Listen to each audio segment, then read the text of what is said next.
Hello everybody, Priti Shruti here and I welcome you all to another class.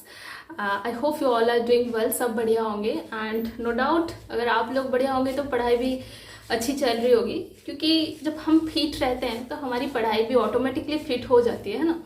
तो आज की class में हम एक स्टोरी डिस्कस करेंगे, that is the man who knew too much and it was written by Alexander Baron. देखो आज क्या है ना कि मैंने भी अपने सामने एक बुक रखी है जहाँ पर ये स्टोरी दिया गया है, तो बढ़िया होगा आप लोग भी, आपके पास अगर बुक है या फिर कोई भी मटेरियल्स है तो वो भी निकाल लो। मैं भी यहाँ देखती हूँ, आप लोग भी देखो, दोनों साथ पढ़ते हैं और ज़्यादा बेटर होगा, है ना। तो yes, the man who knew too much, that means क्या, हम एक ऐसे इंसान के बारे में बात करेंगे जिसको बहुत कुछ पता है, थोड़ा नहीं बहुत कुछ पता है ना। But before going to the topic, हम अलेक्जेंडर बैरन के बारे में थोड़ा बात कर लेते हैं। अलेक्जेंडर बैरन जो कि एक British author and screen writer हैं, जिनका जन्म हुआ था 1917 में एंड डेथ हुआ था 1999 में, ठीक है। एंड अलेक्जेंडर बैरन ये बहुत ही पॉपुलर है या जाने जाते हैं उनके नॉवेल्स के लिए, जहाँ पर कि थीम्स रहता है about London life, about politics, about class, about relationship between man and women, about the relationship between the individual and society, ठीक है, अबाउट पॉलिटिक्स। ये सब उनके वर्क्स के थीम्स होते हैं, ठीक है। And one important thing is that कि ये जो वार रिलेटेड जो भी है ये भी उनके मतलब वर्क्स के एक मेजर थीम है, ओके, मेजर सब्जेक्ट है। तो अगर हम उनके कुछ मेजर वर्क्स के बारे में बात करें तो that is from the city from the plough, जो कि आया था 1948 में। सेकेंडली द लो लाइफ जो आया था 1963 में।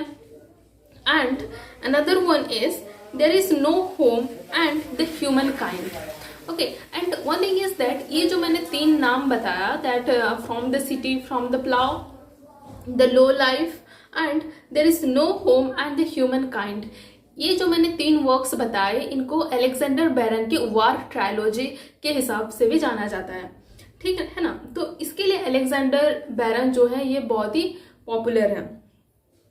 एंड ये जो स्टोरी है the man who knew too much, यहाँ पर हम एक ऐसे मैन की बारे में बात करेंगे जिसको बहुत कुछ पता है, ओके, बहुत कुछ, मतलब थोड़ा भी नहीं, बहुत कुछ पता है, ठीक है ना। तो the man who knew too much, and वो कौन है, दैट इज आवर प्राइवेट क्वेल्च, उसका नाम है प्राइवेट क्वेल्च, ठीक है। होता है ना कि जब हम फर्स्ट टाइम अपने स्कूल में एडमिशन लेते हैं या कॉलेज में एडमिशन लेते हैं या किसी भी नए फील्ड में जाते हैं, तो एक तो हमें हमारा जो यूनिफॉर्म है वो मिल जाता है, फिर जो भी हमारा बेसिक नीड्स होता है, जैसे कि अगर हमने स्कूल में पहली बार एडमिशन लिया तो हमें एक यूनिफॉर्म मिल जाता है, एक नया स्कूल बैग मिल जाता है, एक टिफिन बॉक्स मिल जाता है, एक वाटर बॉटल मिल जाता है ना। ये सब इक्विपमेंट्स हैं जो हमें मिल जाता है, बिना मांगे ही मिल जाता है ना। और जब हम स्कूल जाते हैं तो हमारे दोस्तों से, हमारे टीचर्स से, मोस्ट इम्पॉर्टेंटली हमें एक निकनेम मिल जाता है ना। वो हमें देख के, हमें हमारी जो आउटलुक है उसे देख के या हमारी जो बिहेवियर है उसे देख के वो एक नेम दे देते हैं और उसी से ही हम आगे चल के पॉपुलर होते हैं, है ना। एंड वो एक बहुत ही अच्छा मेमोरी है। एक अपने बारे में अगर एक बताऊं तो जब मैं अपनी स्कूल टाइम में थी या कॉलेज में भी, तो मैंने जो ये चश्मा पहना है ये एक्चुअली बहुत ही बचपन से पहना है, क्लास 3 से पहना है। तो जब मैं अपने स्कूल टाइम में थी, कॉलेज में भी, तो मेरे जो फ्रेंड्स थे या मेरे टीचर्स भी तो मेरे को बुलाते थे चश्मा कह के, क्योंकि मैं चश्मा पहनती थी हमेशा, क्लास में भी, क्लास के बाहर भी, हमेशा मैं चश्मा पहनती हूँ। तो वो सब मेरे को चश्मा बुलाते थे। पहले पहले क्या बुला रहे हैं, मेरे को थोड़ा गुस्सा आ रहा था, बट बहुत ही अच्छा लगता था, है ना। और इसी से ही हम आगे चल के जाने जाते हैं, है ना। तो यहाँ पर भी प्राइवेट कॉलेज एक सोल्जर है एंड वो जब फॉर द फर्स्ट टाइम जब वो अपनी ट्रेनिंग डिपोर्ट में एडमिशन लेते हैं, आए हुए होते हैं, तो उनको भी एक नया यूनिफॉर्म मिल जाता है, अपना जो राइफल है वो मिल जाता है, ऑल द इक्विपमेंट्स जो भी उन्हें ज़रूरी है वो सब उन्हें मिल जाता है एंड एक निकनेम भी मिल जाता है। निकनेम क्या मिलता है, हमारे जो प्राइवेट क्वेल्स थे वो दिखने में ऐसे थे कि वो बहुत ही पतले दुबले थे एंड बहुत ही टॉल हाइट वाले थे, एंड क्योंकि वो बहुत ही उनका हाइट बहुत ज़्यादा था तो वो थोड़ा सा मतलब ऐसे थोड़ा सा मतलब ऐसे झुक जाते थे, मतलब ओके जस्ट स्टूपिंग नेचर, वो ऐसे ऐसे झुकते नहीं थे, मतलब जब चलते थे तो ऐसे थोड़ा आगे ऐसे झुक जाते थे क्योंकि वो बहुत उनका हाइट जो था वो बहुत था, ठीक है। एंड वो एक ऐसे हॉर्न रिंग्ड स्पेक्टेकल्स, ऐसे बड़े बड़े वो स्पेक्टेकल्स पहनते थे, जैसे मैंने पहना है ना, तो वो भी एक स्पेक्टेकल्स पहनते थे। तो हमारे जो भी मतलब एक पता नहीं क्या है, लेकिन ऐसे माइंडसेट हो जाता है काफ़ी लोगों का भी, जो चश्मा पहनते हैं वो बहुत पढ़ते हैं, पता नहीं क्या है, बट मैंने काफ़ी बार सुना है। तो ये भी उनका ऐसा लुक देख के वहाँ उनको एक निकनेम मिला था, प्रोफेसर। ओके, एक्चुअल में वो प्रोफेसर है नहीं, बट उनको प्रोफेसर का निकनेम मिला था क्योंकि उनका लुक ऐसा था। एंड और एक रीज़न भी है कि उनके लुक के साथ साथ उनको सब कुछ पता था, मतलब अगर किसी के पास कोई भी डाउट आया, कोई भी कुछ समझ में नहीं आया या कुछ भी, तो अगर वो उनके पास जाता था तो 5 मिनट में वो सब क्लियर कर देता था, एक ही बार में सब कुछ क्लियर कर देता था। दैट मीन्स उनके पास ऐसा कुछ भी नहीं था जिसका सॉल्यूशन उसके पास नहीं था या जिसके बारे में उसको पता नहीं था, इसीलिए उसको प्रोफेसर बोलते थे सब लोग, ठीक है। उनके नॉलेज के बारे में तो काफ़ी एग्जाम्पल्स दिया गया है, लेकिन उनको सब कुछ पता था, ठीक है। फिर क्या होता है कि द सर्जेंट, ठीक है, the sergeant a man at dark and sun dried at raisins. फिर एक मतलब जो एक्चुअल में प्रोफेसर हैं एक आते हैं जो कि बहुत उनका डार्क कम्प्लेक्शन होता है and and sun dried at raisins, मतलब ऐसे रिंकल्स आ गए होते हैं और थोड़े ऐसे लगते थे, थोड़े एल्डरली पर्सन जैसे लगते थे। उनका नाम है द सर्जेंट। वो आते हैं और उनकी जो क्लास है वो लेते हैं, और एंड ड्यूरिंग द क्लास वो क्या बताते हैं दैट द मजल वेलोसिटी और speed at which the bullet leaves the rifle, कि वो क्या बताते हैं कि राइफल से जब एक बुलेट निकलता है तो उसका स्पीड कितना होता है, दैट इज 2000 फीट पर सेकेंड। तो सर्जेंट जब क्लास ले रहे होते हैं तो वो राइफल से जब बुलेट निकलता है तो उसका स्पीड कितना होता है, दैट इज 2000 फीट पर सेकेंड, ये बता रहे होते हैं। एंड ड्यूरिंग दैट टाइम पीछे से एक हाथ ऐसे रेस होता है एंड वो बोलता है कि दैट इज 2440 फीट पर सेकेंड। जो एग्जैक्ट मतलब एग्जैक्ट जो टर्म है दैट इज 2440 फीट पर सेकेंड। ये पीछे से आवाज आती है तो द सर्जेंट को पूछते हैं कौन है, तो वहां निकलते हैं हमारे प्रोफेसर, ठीक है। एंड प्रोफेसर निकलते हैं। फिर क्या होता है कि क्लास में जब हम टीचर से थोड़ा ज़्यादा आगे बोल देते हैं कि पता नहीं ये टीचर्स की क्या है, लेकिन उन्हें भी थोड़ा मतलब हाँ उसे पता है, कैसे पता है, एक मतलब ऐसे थोड़ा आ जाता है ना, एक फीलिंग्स आ जाती है। तो हाँ वैसे भी हमारे द सर्जन के साथ भी ऐसा होता है एंड वो बोलते हैं कि हाँ ठीक है, लेकिन उनके मन में एक एंगर रह जाता है कि वो जो ज़्यादा शो अप कर रहा है कि उसे पता है आज मैं उसे ठीक मतलब लाइन पे ले आता हूँ, ठीक ट्रैक पे ले आता हूँ, आज मैं उसे ठीक मजा चखाऊंगा, ठीक है। एंड उसे क्वेश्चन के ऊपर क्वेश्चन पूछता रहता है द सर्जेंट कि ये नहीं तो वो थोड़ा और डिफिकल्ट ऐसे उसे क्वेश्चन पूछता है। लेकिन हमारे प्रोफेसर भी कम नहीं थे, वो सारे क्वेश्चंस का आंसर बहुत ही मतलब सही वे में बिना गलत किए सब परफेक्ट आंसर दे रहे होते हैं। तो लास्ट में सर्जेंट भी मान जाते हैं कि नहीं इसे एक्चुअल में सब कुछ पता है, और फिर उसे पूछते हैं कि you had any training before, तुमने यहाँ आने से पहले कहीं पर ट्रेनिंग लिया था क्या? नहीं। लेकिन प्रोफेसर उसका आंसर क्या देते हैं, वो बोलते हैं कि no sergeant, it's all a matter of intelligent reading. एक ही लाइन में सब कुछ खत्म, है ना। तो क्या बोलता है कि नहीं, मैंने कहीं पर ट्रेनिंग नहीं लिया था, ये सब मेरे इंटेलिजेंट रीडिंग का ही नतीजा है, मैंने बहुत ही अच्छे से पढ़ाई की है। लेकिन दैट मीन्स वो अपने बहादुरी लेने में कोई असर नहीं छोड़ता था हमारे प्रोफेसर, है ना। फिर क्या होता है कि जो प्रोफेसर था वो हमेशा चाहता था कि उसे थोड़ा कमीशन मिले, उसे प्रमोशन भी मिले जल्दी जल्दी। वो जो स्ट्रीप होता है ना, जो सोल्डर लोग लगाते हैं कि एक प्रमोशन मिलने से एक स्ट्रीप बढ़ जाता है, फिर और एक प्रमोशन या कुछ मतलब उसका जो स्टेजेस होता है वो पार करने से उनका जो स्ट्रीप होता है वो एक एक बढ़ता जाता है। तो हमारे जो प्रोफेसर थे प्राइवेट क्वेल्च, उसे भी ये बहुत ही मतलब इच्छा होती थी कि उसका जो स्ट्रीप है वो बढ़ता जाए, ठीक है ना। और हमारे जो प्राइवेट क्वेल्स थे वो बहुत ही हार्ड वर्किंग थे, बहुत ही हार्ड वर्किंग। ये तो बहुत ही अच्छी बात है कि वो अपनी नॉलेज को बढ़ाने के लिए, नॉलेज इंप्रूवमेंट के लिए बहुत ही मेहनत करता था, बहुत ही पढ़ाई करता था। इवन वो अपनी ट्रेनिंग के बाहर सेल्फ स्टडी के लिए एक ट्रेनिंग मैनुअल्स खरीदता था, और वो लेट नाइट तक, इवन कभी कभार पूरी रात उसे पढ़ाई करता था, और सब कुछ मतलब उसे ट्रेनिंग गेन करने से पहले उसे सब कुछ पता चल जाता था, ठीक है। He borrowed training manuals and stayed up late at nights reading them. वो रात भर जाग जाके उस ट्रेनिंग मैनुअल्स को पढ़ता था, ठीक है।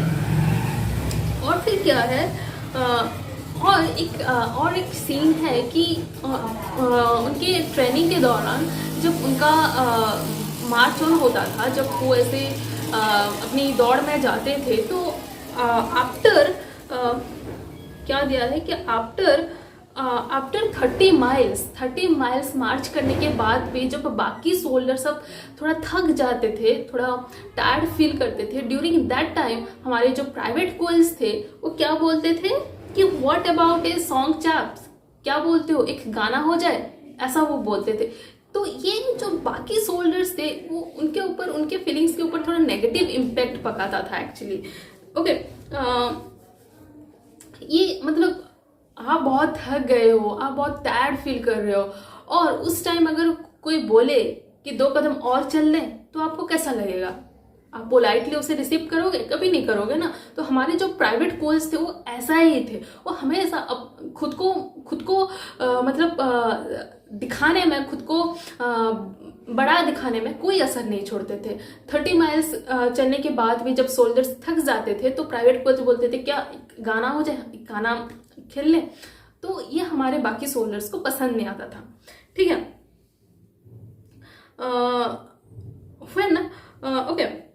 फिर क्या होता है कि मतलब पहले तो वो सबको अपना ज्ञान बांटता था, कि कोई भी कुछ भी कर रहा है तो उसे ज्ञान बांटता था कि नहीं ये ऐसा नहीं होता, ये ऐसा होता है, ये तुम गलत तरीके से कर रहे हो, लाओ मैं सही तरीके से बता देता हूँ, ठीक है। फिर जब वो राइफल ट्रेनिंग में भी रहते थे तो वो बोलते कि अरे ओल्ड फेलो ये क्या कर रहे हो, तुम तो ऐसे राइफल को खराब ही कर दोगे, भांग दो, मतलब उसको खराब कर दोगे, और लाओ मुझे दो, मैं सिखा देता हूँ अच्छे से, ठीक है। मतलब वो खुद का क्रेडिट हमेशा लेता था प्राइवेट कोच, और उसे पता भी होता था सब कुछ, है ना।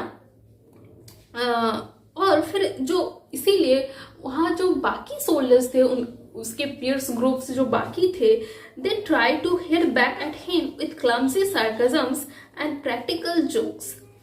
जो बाकी सोल्जर्स होते थे, उसके पीयर ग्रुप जो बाकी लोग होते थे, वो उसके नॉलेज को लेके, या उसके ओवर कॉन्फिडेंस के नेचर को लेके, या कुछ भी लेके काफ़ी सरकजम्स करते थे, काफ़ी जोक्स भी मारते थे, काफ़ी टॉन्ट भी मारते थे उसे। बट हमारे जो प्रोफेसर थे वो सब उसे इग्नोर करते थे। ये भी एक अच्छी बात है कि अगर हमारी अच्छे क्वालिटीज़ को लेके कोई अगर ताना मार रहा है तो उसे इग्नोर कर देना ही अच्छी बात है। और हमारे प्रोफेसर ऐसे ही नेचर के थे, उनको जो भी बोले, जैसे भी बोले, ये सब उन्हें कोई असर नहीं करता था। वो अपने ही दुनिया में मस्त थे, और वो हमेशा कैसे ज़्यादा नॉलेज गेन करेंगे, ज़्यादा उनको किस चीज़ों के बारे में पता चलेगा, उसके पीछे वो भागते थे, ठीक है ना।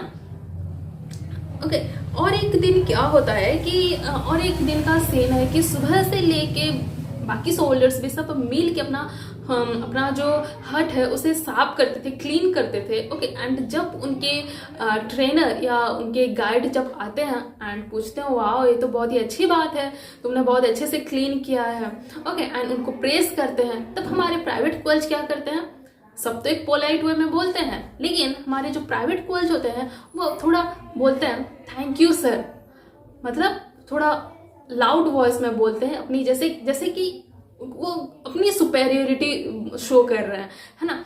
होता है ना कि जब हम ग्रुप में भी होते हैं तो एक ऐसा दोस्त होता है कि जब सबको प्रेस कर रहे होंगे तो वो थोड़ा ज़्यादा शो अप करेगा, कि ऐसा शो करेगा कि हाँ इसमें तो मैं काफ़ी इन्वॉल्व था, ये तो मुझे बहुत ही इंटरेस्ट था इसमें और मैंने सब कुछ कर दिया है, ये लोग तो बस मेरे साथ दिए हैं, मैं जो इनिशिएटिव है ये तो मैंने लिया है। प्राइवेट कॉलेज में कुछ ऐसा ही आंसर देता है और बोलता है थैंक यू सर, बहुत ही लाउड वॉइस में बोलता है और ऐसे लगता है वो जैसे कि वो खुद की सुपेरियोरिटी बता रहा है ना।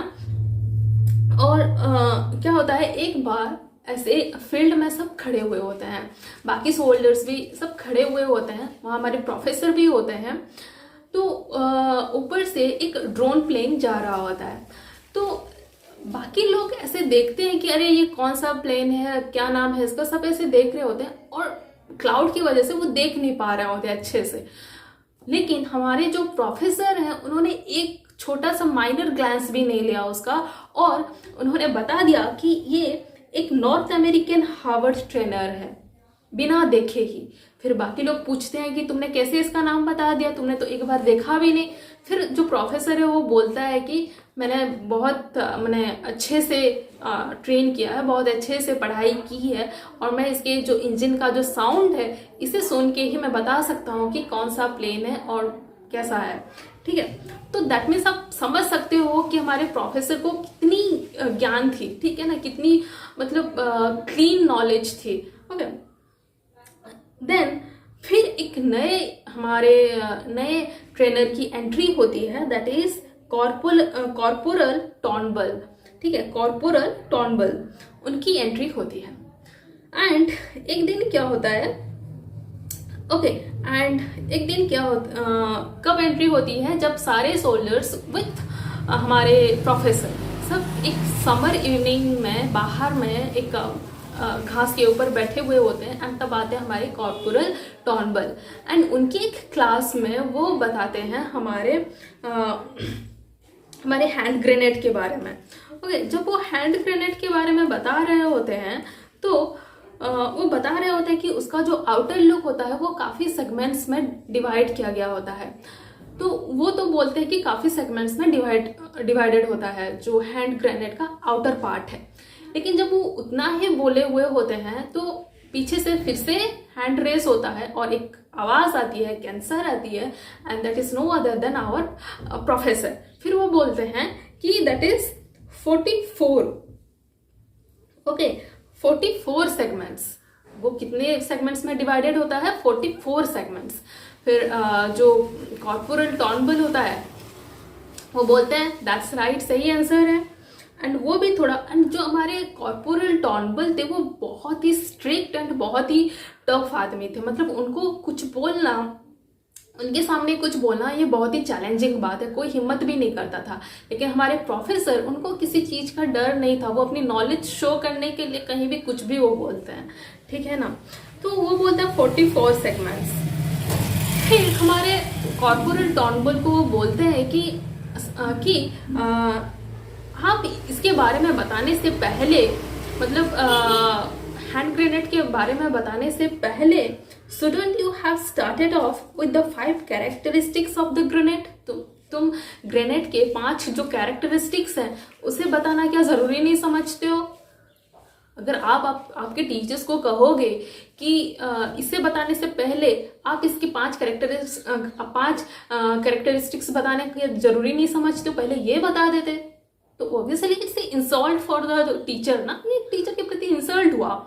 माना कि आपके पास नॉलेज है लेकिन आप दूसरों का इंसल्ट नहीं कर सकते ना, जितना वो बता रहा है उतना गेन कर लो। अगर आपके पास कुछ ज़्यादा नॉलेज है तो आप, जब आपकी बारी आएगी तो आप बोल देना, है ना। तो हमारे जो कॉर्पोरल टॉर्नबल है ये थोड़ा चिढ़ जाते हैं और फिर बोलते हैं तो अगर तुम्हें इतना सब कुछ पता है तो आओ, तुम ही लेक्चर दो, मैं जाता हूँ बैठता हूँ, ठीक है। लेकिन हमारे जो प्रोफेसर हैं वो आते हैं और फिर अपना जो लेक्चर है वो स्टार्ट करते हैं एंड वो जो अपना हैंड ग्रेनेड है उसके बारे में वो बताते हैं। लेकिन ऐसा नहीं कि वो ऐसे ही मतलब लेक्चर दे देते हैं, उनका लेक्चर्स बहुत ही बढ़िया होता है, बहुत ही अच्छे से वो समझाते हैं। एंड आफ्टर ऑल जब उनका लेक्चर खत्म होता है तो सारे लोग उसे क्लैपिंग करते हैं, बहुत अच्छे से उसका दी एंड करते हैं, सारे लोग प्रेस करते हैं कि नहीं हमें बहुत अच्छे से समझ में आया and it was a good lecture actually. Okay, then हमारे जो कॉर्पोरल टॉनबल थे वो भी बहुत अच्छे से बोलते हैं कि या थैंक यू, तुमने बहुत अच्छे से बोला।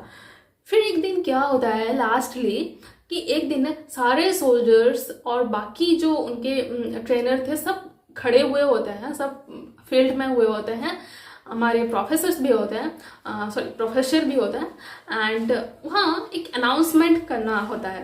ओके, वो कौन सा अनाउंसमेंट कि जो सोल्जर्स होते हैं उनको एक्चुअली पर्टिकुलर किसी किसी फील्ड में उनको मतलब उनका चार्ज दिया जाता है कि तुम ये जो फील्ड है इसे संभालो, तुम ये फील्ड का चार्ज लो, तुम ये फील्ड का चार्ज लो, ऐसे उनको एक एक फील्ड का चार्ज दिया जाता है।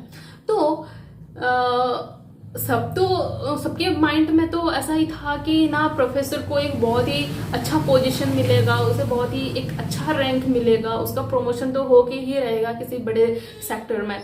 लेकिन यहाँ एक ट्विस्ट आता है और जब अनाउंसमेंट होता है एंड हमारे प्रोफेसर को कौन सा फील्ड मिलता है, that is for permanent cook house duties.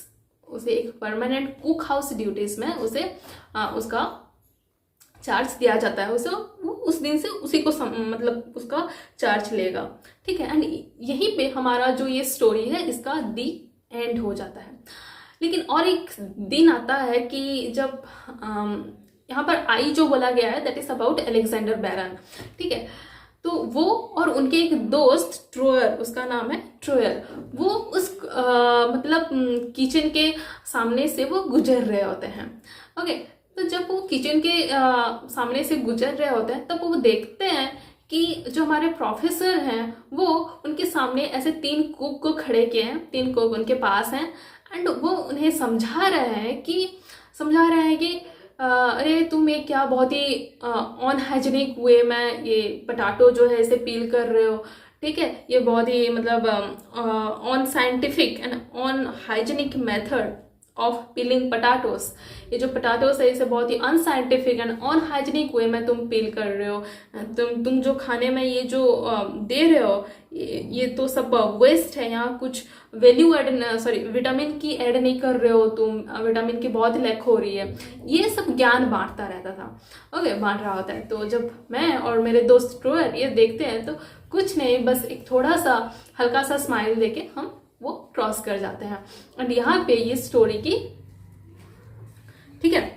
तो यहाँ पर ध्यान देने की बात ये है कि स्टोरी तो इतने में खत्म हो जाती है, लेकिन अगर हम इसके इम्पोर्टेंट पॉइंट्स की बात करें तो अगर इम्पोर्टेंट पॉइंट की बात करें तो पहला है that he is actually overconfident. He is overconfident and source of his knowledge, वो बहुत ही अपना ज्ञान का जो भंडार था वो बस शो ऑफ करने में लगा रहता था and he was over confidence all the way actually.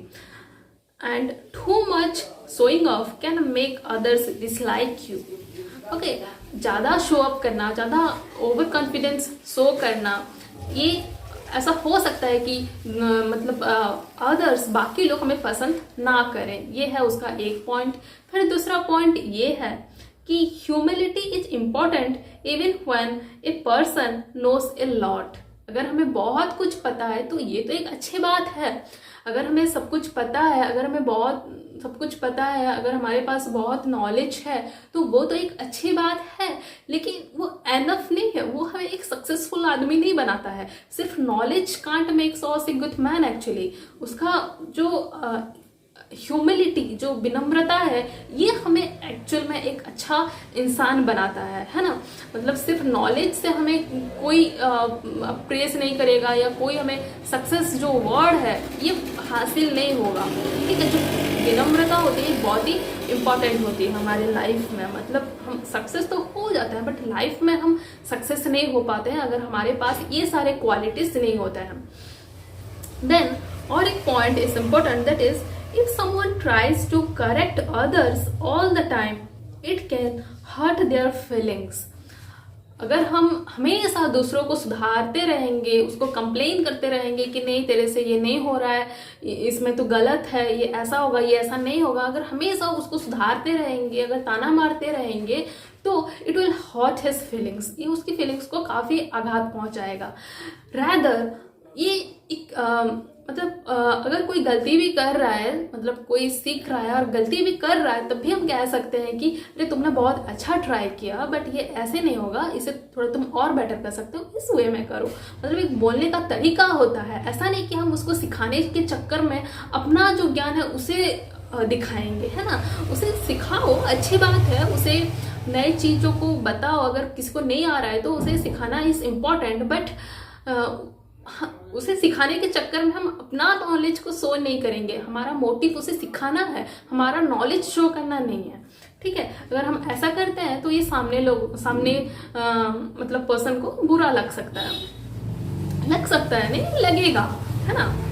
Next important point is that hard work is good but should be used to help, not to look better than everyone else. Hard work बहुत अच्छी बात है, इसके लिए हम professor को बहुत credit भी देंगे कि हाँ उसके पास बहुत ही नॉलेज था, बहुत अच्छा नॉलेज उसने गेन किया था, बहुत अच्छे से वो पढ़ता था, बहुत हार्डवर्क करता था, बहुत ही हार्ड वर्किंग था वो, उसके लिए हम तो बहुत ही उसे 10 to 10 ग्रेड देंगे। But not to look better than everyone. हम जो भी नॉलेज गेन कर रहे हैं, हम जो भी हार्डवर्क कर रहे हैं, हम जो भी सक्सेस अचीव कर रहे हैं, वो दूसरों की वेलफेयर के लिए होना चाहिए, दूसरों की मदद के लिए होना चाहिए। वो इसलिए नहीं होना चाहिए कि हम अपना नॉलेज शो करें, है ना। हम अपना नॉलेज दूसरों को शो करें, उनको इंसल्ट फील करवाएं, उसको ह्यूमिलेट करें, उसको लो फील करवाएं और खुद को हाई फील करवाएं, ऐसा मोटिव नहीं होना चाहिए, ठीक है।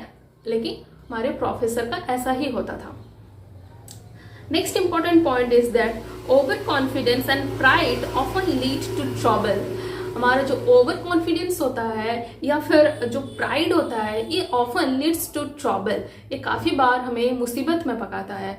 हमारा काफ़ी जो ओवर कॉन्फिडेंस है या जो हम खुद को लेके बहुत प्राइड फील कर देते हैं कि मुझे सब कुछ पता है, किसी को नहीं पता लेकिन मुझे सब कुछ पता है, ये अल्टीमेटली हमें मुसीबत में ही मतलब ले आता है। It leads to what downfall actually. Next important point is that respect for others' knowledge and feelings makes a person liked by everyone.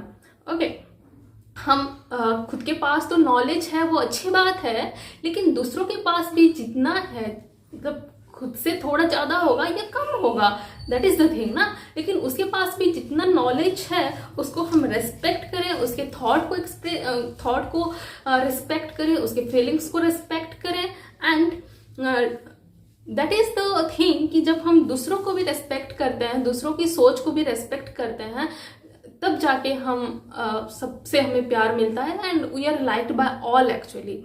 सो यही है स्टोरी। हमें ज्ञान का तो बहुत ही है हमारे पास, लेकिन ये भी सीखना जरूरी है कि कहाँ हमें कितना ज्ञान देना है। अननेसेसरीली हमें हमारा ज्ञान शो करना नहीं है, ये हमारी मूर्खता को मतलब दिखाती है ना।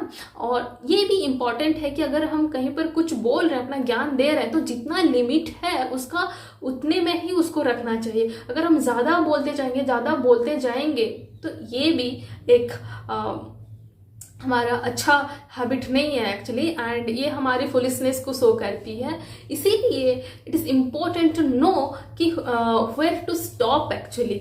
नॉलेज गेन करो, हार्ड वर्क करो, वो बहुत ही अच्छी बात है, लेकिन ये सारे गुण जो हमारे प्राइवेट कॉलेज के पास था, खुद को बहुत ही प्राइड फील करना, खुद को बहुत ही नॉलेजेबल फील करना, दूसरों को इंसल्ट करवाना, दूसरों को लो फील करवाना, ये सब बहुत ही गलत है। एंड उसके लिए मतलब ऐसा एक्चुअली हमारे पास ज्ञान होकर भी नहीं है के समान है, ठीक है।